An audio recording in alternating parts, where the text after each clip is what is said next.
Hi, and welcome to another personal leadership session. A mentor of mine said to me once, John, if you want to have a look at your future, have a look at the people that you're associating with right now. And that's a really good indication of where you're going to end up.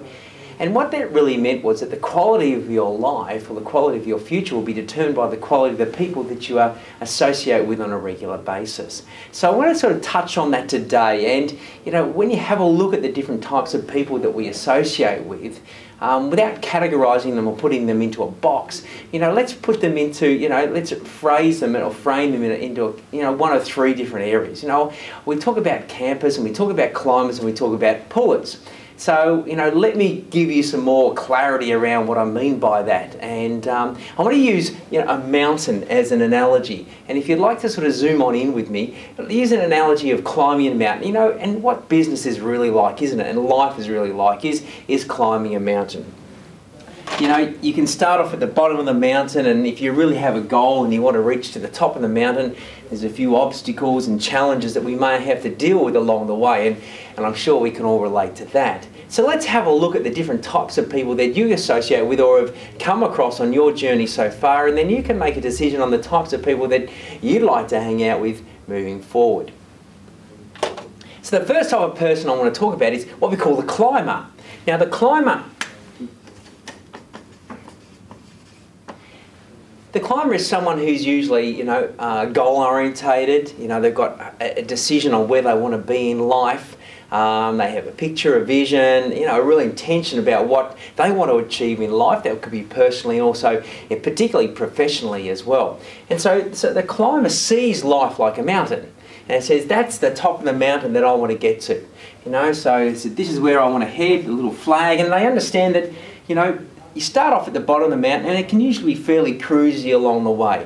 But as you start climbing a mountain, getting a little bit closer towards the top particularly, there's going to be a few more challenges along the way, a few more overhangs and a few more obstacles. Now, the climber, regardless of what's in front of them, always says, there's my goal, there's my, my target, and I'm going to find a way to get to the mountain. So they could be climbing the mountain, come up to a couple of overhangs, and they say, there's a few challenges here. I might have to rethink my strategy, rethink my direction, might have to come down, work out another way. But eventually, because they're so determined and, and driven to succeed and achieve, they reach their way to the top of the mountain. Usually sort of, fast, ambitious type of people, always got something on the go. And the great thing about these people, they're positive, they're optimistic, they see challenges or problems as an opportunity rather than an inconvenience, as a way to grow and develop and get stronger along the way as well. I've got a great mate of mine in Melbourne. Every time we catch up and talk about it, it's always about what we're doing, where we're going, what life is presenting us with right now that's going to make us better and stronger in the future. And, you have a look at, what a climber does to prepare. And if you ever study the people who've climbed something like Mount Everest, they don't just wake up one day and say, listen, I want to go and climb Mount Everest. They understand that it's going to take quite a bit of time to, plan, prepare, practice, and get ready for the ascent of Mount Everest. And, quite often many climbers have, sacrificed a lot in their life to get to that ultimate goal at the top of the mountain. So the question might be, to achieve your goal, what type of things are you prepared to give up, let go of, change, do differently to reach your goal and, to reach where you want to go as well. So, that's the climber. When you talk to a climber, they're the type of people who always talk about the direction they're going, what's on the horizon, the achievements and where they want to be. And they're great people to associate with. So that's the first type of person we talk about, and that's the climber. Now the second type of person is what we call the camper. And the camper has a little campsite, base of the mountain. They wake up every single day. Life is good. Life is good, the view is good. You see the sunrise in the morning over the mountain, the sunset over the mountain in the afternoon, and life is good. Life is comfortable. However, one thing about the camper is that, one day they wake up. Now, it could be 5 years, 10 years, 15 years, sometimes 50 years down the track, and they have this burning pain inside their body, and it's called the pain of regret. I coulda, I shoulda, I woulda.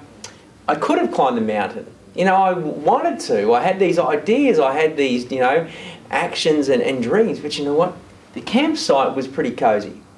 And so what you know have to weigh up is there's the pain of discipline or the pain of regret. And you know, you hear a lot of people talking, don't you? This is what I'm going to do, and this is where I'm going to go, and this is what I'm out to do. But ultimately down the track, when you catch up with them, they're still pretty much in the same place. And they're what we saw, stuck in the campsite. You know, and there's a number of different reasons for that as well. You know, there's the fears that we all deal with. And, you know, there's one thing I recognise is that everyone has fears and doubts. Everyone has got something going on inside of them. But it's whether you're prepared to, you know, overcome and deal with your fears and take those steps. So we have a look at what keeps people in the campsite. And the campsite's almost like what we call the comfort zone. You know, the comfort zone is where we're, you know, comfortable. We might step out of it and we can step back again, but we never really stretch the boundaries as well. And the two major things that, you know, really people have to deal with here is the two main fears, and that's the number one, the fear of failure, is what happens if I start climbing the mountain and I actually don't get up to the top? What happens if I actually have some falls, have some challenges, to have to turn back? You know, how will I see myself there? That's the fear of failure. But ultimately what challenges most people is not necessarily the fear of failure, but it's the fear of what actually happens if I succeed. And that's the fear of success. Now think about that. You know, a lot of people often say, well, why should you be fearful of success? Because what happens is when you become successful, it also changes the way that other people see you. And what's linked to success is also a fear of rejection. You know, what happens if I get to the top of the mountain? And you know, and we live in this country which is rife with what we call the tall poppy syndrome. You know, as soon as you stick your head up a little bit higher than everybody else, bang, someone's there to chop it off. Look at you, who do you think you are now, driving around in your flash new car? Aren't we good enough anymore for you to hang out with us? You know, they often see that money or success, you know, changes people. But that's only if you continue to associate with the people who, you know, give you a hard time. You know, here's a question for you. You know, if you do buy your dream car, you know, set up your dream business, start achieving things that a lot of other people never achieved, what are the people that you're associating with right now going to say about it? Are they the type of people who are going to cheer you on, celebrate with you, or the type of people who are going to start questioning you and maybe even pull you backwards as well? They're the real true friends, and you have to understand, you know, the true friends are the ones that are going to be with you all the way and grow and develop with you, not the ones that are going to hold you back. So the fear of rejection often keeps people out of the campsite. You know, one of my philosophies, I never want to die wondering. You know, I never want to wake up one day going, oh, geez, if only I had. I coulda, I shoulda, I woulda. You know, I never did. So, you know, nothing wrong with a campsite. But you have to understand, is there more out there for you to achieve? And the third type of person I want to chat about today is what we call the puller. Now, the puller is the type of person that when you start climbing the mountain, you start achieving some levels of success and, you know, and the goals that you're out to, you know, produce in life, they start to throw stones and rocks at you and they start to question what you're doing. Oh, well, they'll never have a good word about it. You know, you share some ideas and plans with them, they go, what do you want to do that for? That'll never work. Oh, that's pretty risky. Remember what happened last time you gave that a go? Huh, you know, what makes you think you can actually, you know, do anything or make a difference? And as soon as you start climbing the mountain, they want to start pulling you backwards. They're almost like an anchor wrapped around your leg. You know, and you know, as you get a little bit higher, all they want to do is actually bring you back to their level. And perhaps they're the type of person who coulda, shoulda, woulda, but never did. You know, there's really two types of pullers that we want to need to be aware of. The first type of puller is the one that sits on the couch, the one that never gets out and checks out. Now, what we call the armchair expert, someone who's never done anything but has got an opinion and advice on everything. You know, God gave us two ends. We've got this end and we've got the backside as well. And you know, your success is going to be determined by which end you want to use the most. You know, and we talk about the pullers who are passive pullers who sit on the couch. This is where they talk from the backside. Wah, wah, wah, wah, wah. It just dribbles out of them, if you know what I mean. Now we have the second type of puller, and that's the jealous camper. Now the jealous camper is someone who started off at the bottom of the mountain. They took a few steps up, but for whatever reason, they didn't get any further, and they had to make it back to the campsite, and they haven't ventured out again. You know, your comfort zone is a bit like a balloon. You know, the first time you blow into a balloon, it's really challenging to actually expand it. But once you stretch it a little bit, let the air out of it, it's a lot easier the next time. And so one of the things I recommend is every single day do something that challenges your comfort zone. It stretches it, because ultimately then, you know, you won't have a real comfort zone. And it's often said that the most uncomfortable place to be is in fact in the comfort zone. So the jealous camper, who often sees you now achieving levels of success that they couldn't have done or didn't want to or strive to, and now say, oh, listen, now this is where it gets tough. Watch out. You know, this is, you know, I don't think you can go much further than this. And so what you have to do is now start to be aware of this is what's going on, and ultimately the tall poppy syndrome. You know, in Australia we're famous for when, you know, the underdog, let's support the underdog because they're lower than us, but as soon as they get up to our same level we sort of stop, and if they start climbing higher, wow, let's really give them a challenging time. And I just want to share you a very quick story. You know, we've all heard of a guy called Leighton Hewitt. You know, he's a lot older now, but when I first heard him speak at a press conference, he just won the South Australian Tennis Open. And we're going back about, you know, probably 10, 12 years ago now. And, you know, he beat a gentleman called Andre Agassi, who was #1 in the world at the time, in the semi-final to make that final. And here he was, a little pimply 16-year-old kid, cap on backwards, and they asked, you know, Leighton, what's your dream? He says, to win Wimbledon and be the #1 tennis player in the world. And they go for it, Leighton, good on you. And he had the old come on happening. And, you know, a few years later, he was #1 tennis player in the world. And he was a Wimbledon champion. And he'd achieved his dream. But he was still doing the come on and everything like that. And we go, settle down, Leighton. Who do you think you are now? You're #1. You don't need to be like that anymore. And the pullers came out and had a go at him. You know, and really from that case on, it's a really sad reflection on our society if that's the way we have to be to feel better about ourselves. So let's have a look quickly. Who do climbers like to hang out with? You know, climbers like to hang out with other climbers. You know, they say, I want to go and climb a mountain. Anybody want to come? And they say, yep, you can come, let's go. And we form a little climbing party together. You know, and the great thing about climbers when they work together is if one of them starts to slide backwards, you know, needs a bit of a hand, the other climbers lean down and give them a hand. You know, that's why the great thing to do is to hang out with people on the same journey with you, because when the times get tough, they're the people who are there to support you, you know, and, you know, help you become even better than you are right now. So that's, you know, the climbers like to hang out with climbers. Campers? Campers like to hang out with everyone. You know, the climbers in one end of the campsite, the pullers in the other, sit around the little campfire and talk about life. You know, life is good. And one thing to keep in mind here is good is always the enemy of great.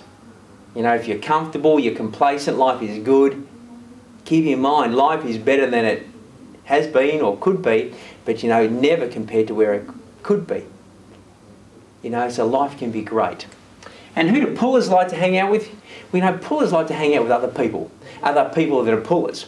And, you know, they get together and have what I call mass pulling sessions. You know, they get together for coffee, they talk about how bad life sucks, you know. You should hear about my life, blah, blah, blah, blah, blah. You know, you reckon your life is bad, you should hear about mine. And all they do is bitch and whinge and complain and moan. And when they run out of stuff to talk about in their own lives, they start talking about everybody else. Because, you know, they don't enjoy their life, so let's pull everybody else down as well. And it's often said the great minds talk about the future, visions, you know, what's moving forward. Average minds talk about events and what's happening right now, you know, and less developed minds talk about other people. So the question is, what's your topic of conversation? It's a good indication. Is it driven by excitement, the future, what's pulling you forward? Is it driven by talking about what's happening right now?